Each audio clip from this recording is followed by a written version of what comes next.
Hola, un saludo para todos. Les habla el Dr. Leonel Céspedes, médico neurocirujano, y les doy la bienvenida al podcast informativo de Ese Mediquito, para que te mantengas informado en el mundo de la medicina y así mejor puedas cuidar tu salud y la de tus familiares.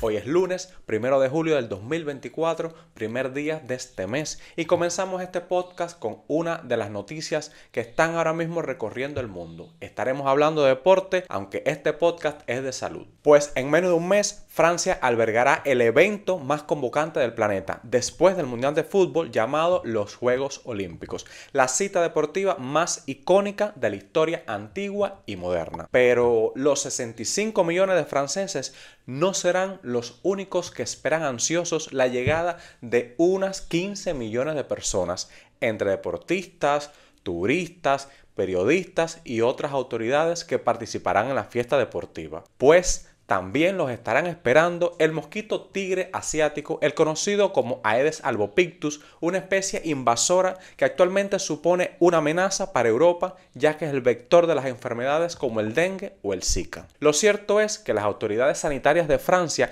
están muy preocupadas por un posible brote de dengue durante los Juegos Olímpicos que se llevarán adelante entre la última semana de julio y el 11 de agosto, y también con los Juegos Panamericanos que sucederán semanas después. Su preocupación reside en que lo que va de año se registraron en Francia 2.666 casos de dengue, todos ellos importados de las islas de ultramar francesas de Martinica y Guadalupe, ambas situadas en el Caribe y que forman parte de la República de Francia. Cabe destacar que este número es 15 veces mayor al registrado un año atrás, donde hasta se llegaron a contabilizar 45 casos autóctonos de esta enfermedad, según los datos publicados por la Agencia Estatal de Salud Pública de Francia.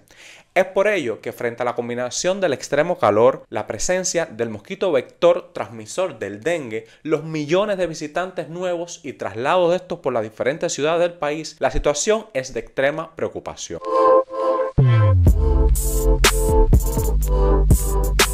En otro tema, nos vamos a Argentina, donde el Ministerio de Salud Pública de ese país informó que se registró un incremento en las detenciones de casos de infecciones respiratorias. Según comentan los informes, los estudios reportados por la red de virus respiratorios muestran un pronunciado aumento en las últimas semanas de las detecciones de influenza, con más de 1.000 casos semanales detectados entre las semanas del 22 al 24 y fines de mayo y mediados de julio, precisamente en el boletín epidemiológico de este país. Además, se verifica un paulatino ascenso de la detección del virus sincital respiratorio, que ya le tengo videos sobre esto, con más de 400 casos registrados en las últimas 4 semanas. En la semana del 24 del 2024 se detectaron en circulación el SARS-CoV-2 adenovirus, parainfluenza y metaneumovirus.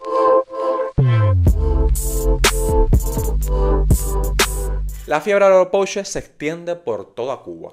Y es que las autoridades cubanas confirmaron que el virus oropouche ya ha sido detectado en la capital del país y llamaron a implementar las acciones para controlar la situación epidemiológica. De este modo, ya este virus está presente en 13 de las 15 provincias de la isla, excluyendo a Camagüey y Artemisa hasta el día de hoy, donde hasta ahora se niega su existencia.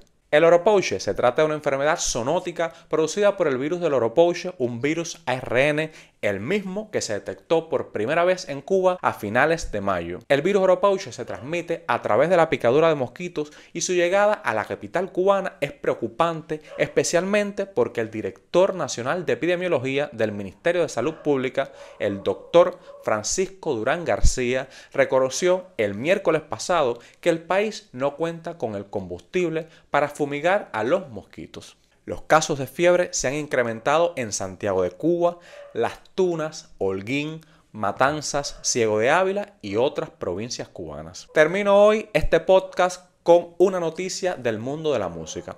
Hace unos meses en este canal publiqué un video sobre la enfermedad que padece Celine Dion, porque precisamente en diciembre del 2022 la cantante Celine Dion anunció en un video que tiene el síndrome de la persona rígida. El síndrome de la persona rígida es un trastorno neurológico que le causa espasmos musculares y le obliga a posponer algunas presentaciones. Ahora, El documental Yo soy Celine Dion, recientemente estrenado, muestra el proceso del artista al enfrentar un episodio de la patología. En este intenta cantar mientras los efectos de la enfermedad le provocan una rigidez que le impide moverse.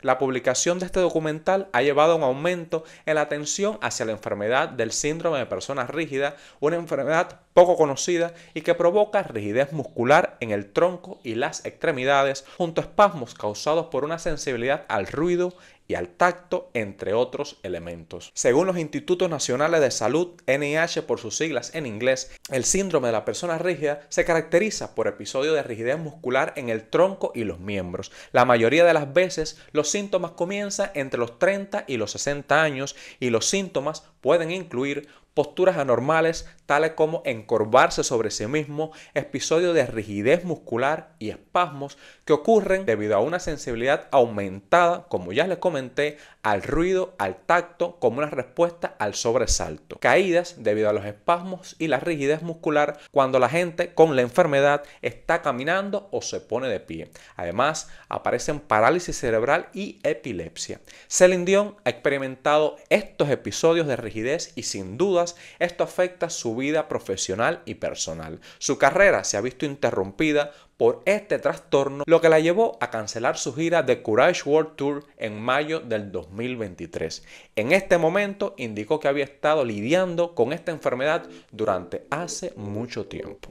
Y hasta aquí el podcast de hoy. Recuerde compartir todas estas noticias e informaciones con sus familiares y amigos para así poder llegar a más lejos. Gracias por estar aquí y nos vemos en el próximo día.